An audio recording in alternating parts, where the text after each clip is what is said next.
Hey riders, if you've been considering a Yamaha Tenere 700 as your next bike, well, we've been running them in our touring and renting and training operations for the past couple of years. And if you stick around for this video, I think I can help you decide if it's the right bike for you. So let's get in character.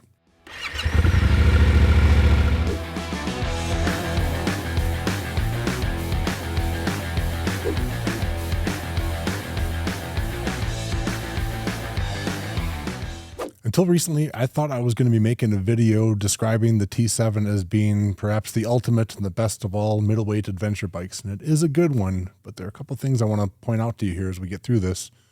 Things you should keep in mind before you buy one. So we started bringing the T7s into our operations right when they became available. And of course, we loved the bike right out of the gate. Just like standard Yamaha stuff, they made a very reliable bike for us. And although I'm going to point out a couple more flaws than we had previously, it doesn't mean we're done buying them or anything. It's still a great bike. But what I'm going to summarize in this video is also that this leaves the spot open for someone else to yet create the perfect adventure bike, especially in the middleweight category. Before getting into the meat of this video, though, I'm excited to announce that we have launched our web store. We had not found another web store or site that focused on adventure riding specifically. Well, that's what we do. That's what our guides and trainers focus on. So we want to keep bringing you information about the types of gear and parts and tools that we rely on the job. So shop in our store means we're going to keep bringing you more and more information and videos like this.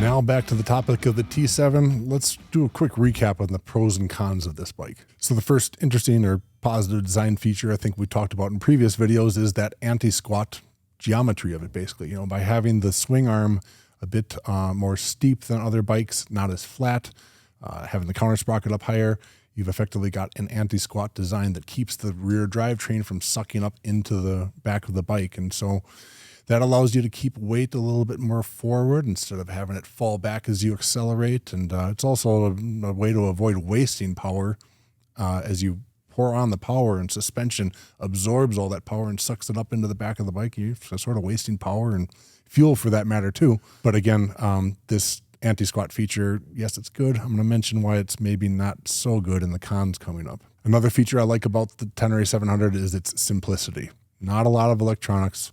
One button for ABS on and off. Keep it simple. We don't need all the different electronics and things to help us ride better. Sometimes it's good just to have yourself be your own traction control and understand what kind of power and traction you need to put down into the ground. So I like its simplicity.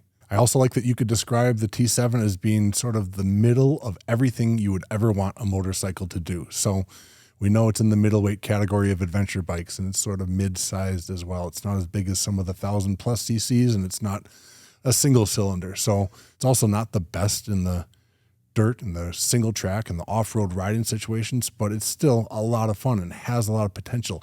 In addition to be able to pack it up, put a passenger on the back, go for a short weekend trip, go for a long trip.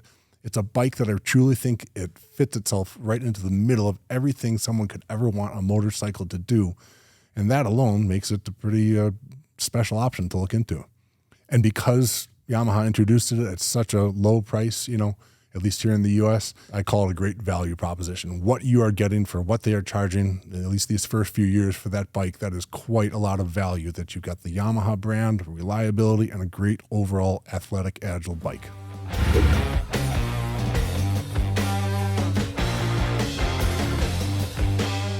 Now on to the things I don't like so much about this bike, and that list of things actually grew pretty significantly this past week. Okay, so you remember we talked about it being a stressed member chassis, like some other bikes, the Honda CB500X, and others are being introduced into the adventure bike category with a stressed member chassis, meaning the engine is essentially part of the frame. And while that doesn't sound like a big problem and it's been used successfully in other bikes, we have now had 2 failures in those forward-facing struts or supporting members of that chassis. 2 of them have broken, and that's a concern. You know, I had mentioned in the past, we'd had people break 2 different Honda CB500Xs as well. I can't tell you exactly how hard they were pounding these bikes to make them break. In that case of the CB500X, actually breaking the engine block where it was mounted. And again, with the T7s that have broken 2 of them now in the past 6 months, I was not the one riding them. I can't tell you how hard you have to pound these things or what you have to hit to make it fail. But in particular, that forward-facing chassis point is failing right where Yamaha has a hole drilled through there to hold kind of a wire harness clip in place. And so be it because they drilled that hole and shouldn't have put it there, or because those members, that chassis piece is actually kind of a really thin, kind of not impressive piece of metal. I mean, for weight-saving reasons, they didn't want to make it super heavy, but they made it particularly light and thin. And that is a point of concern, I would say, for somebody who might be out there pounding on these bikes like they would a more traditional chassis design. And so perhaps it's time to evaluate what kind of a rider you are before you choose this one. If you know that you love to beat the... If you love to beat the bike and ride it hard and just whip that horse, this might not be the choice for you, just because it is inherently and always going to be that bike, a stress member chassis like that. The ones that have broken on us, actually, it was not necessarily noticeable right away. Things just sort of drop down a little bit and rest on top of, it breaks in the middle and just sort of stays where it is. So it's ultimately, though, a safety standpoint, a concern that you don't want chassis parts breaking on you. So back to that anti-squat geometry or design. Is that really a good thing? Okay, we referred in our first videos about it to Uncle Ryan's explanation of the geometry and how and why it works, but we also pointed out that because of that steep swing arm, the rear wheel doesn't want to glide over obstacles and impediments like it would a more traditional flatter swing arm. And I feel that. I don't know about the rest of you out there, but it seems like I just get that extra little 10% kick in the ass. Now, in my case, that's not such a big deal. I mean, over the years, my ass has taken a pounding. And so I can handle it, but it's something to consider if you're really striving for the absolute and comfort, that I feel that extra little kicking going back there, and you might not like it yourself. So a few more I'll mention, one of those being, I wish they would have put a little more paint on this thing, just literally it's kind of a thin paint job that allowed some oxidation to show up fairly quickly on some of our bikes, especially around the exhaust hanger, where if you lay the bike down on its right side, that exhaust gets folded in, ends up rubbing up against the swing arm. And so that was a bad design decision that they had such a low hanging muffler with a exhaust hanger that was just, susceptible to being put down once on its right side. And the last con I'm going to mention, everybody's laughed about before, is those blinkers, those bobbling blinkers. That was a horrible thing. They actually pop out just from riding a little hard and aggressively.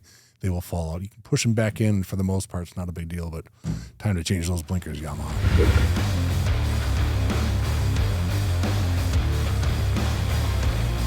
So to summarize my thoughts on this bike, again, as a rental and tour operator, we run training programs as well. Customers are bringing their own T7s to do our trips and tours and training, and we offer them as well. And all together, it's a bike we're going to continue using. It's been very reliable. Gotta love the Yamaha quality once again. It's just that I'm not so sure that a stressed member chassis belongs in adventure riding situations. You start hitting these baby head rocks and logs and all these things, and you might not even know what was the impact that caused a fracture in that stressed member. But again, it's just perhaps, Yamaha put that CP2 engine in there because of its great success in, I think, the MT-07 Yamaha and maybe a couple of other bikes. That's just a engine with linear, beautiful power that everybody loves, and it was great to try and use it. But again, between that chassis design and the really high countershaft sprocket making for the anti-squat, I'm just not sure that this is quite the perfect bike, or as close to perfect as I might have been thinking about it, especially now since we've had a second fracture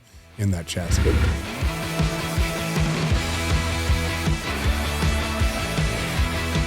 And so given what I just said about the T7, this begs the question, who is going to make the perfect middleweight adventure bike? They came close. It's a good one. But this leaves it open for Suzuki. Suzuki's coming back with the V-Strom DE800 and I think a 1050. Looks like a great bike. Loved the old version of the V-Strom. The new one looks even better. It's kind of the same bike that looks like the same sort of size and shape, and I'll be reviewing that once we get our hands on one. But again, and Kawasaki as well. Where are you in this matter? The KLR 650 has been a great bike for a lot of years. It's got its place out there. But in that, I was, for these past couple of years, thinking of the T7 as being just the ultimate, like that perfect size and shape, and not too big, not too small, all around great bike. It's just those internal factors about it, the geometry and the design of the chassis, that's going to keep me from saying that it is the ultimate middleweight adventure bike. And so the other question is, would the reusing of the CP2 engine be the reason why this bike was allowed to come in at such a low price point in the first place. Again, I still say it is a great value as long as you're aware of the possible flaws and the errors and the things that you could have going wrong. Was that reusing the same engine and putting it into a different bike? It seems to be logical, but it would help with research and design costs and things like that. And that's how they got it out there for such a low cost. But again, is it an inherently flawed bike because you run the risk of these things giving you problems? As a follow-up thought, I'm kind of surprised that I didn't see more talk about this than the brief research I did about other people having these types of fractures. So are we the only ones that have broken 2 of them now? Begs the question also, do we want to start making these as a replacement part aftermarket without that drill hole right through the point where 2 of them now have broken for us? So I'm going to leave that up to you to let us know if it's a part that you think we should start manufacturing, therefore make it available for you to replace them with. It's actually a pretty quick and easy replacement job, by the way, something that someone can do in a short amount of time by themselves. So be sure to let us know in the comments below if this has happened to you. We want to get the word and sort of warning out there to other riders if it is a big problem for them. Maybe we just got real unlucky. Maybe ours are the only ones with those holes drilled. Of course, they're not. All the bikes look like that hole drilled right where they're breaking. But like the video and subscribe and ask for notifications if you want to keep seeing more videos. We're going to keep doing this as we have information coming out of our fleet operations and information that we think helps you as riders. We'll be sharing it, so stay tuned.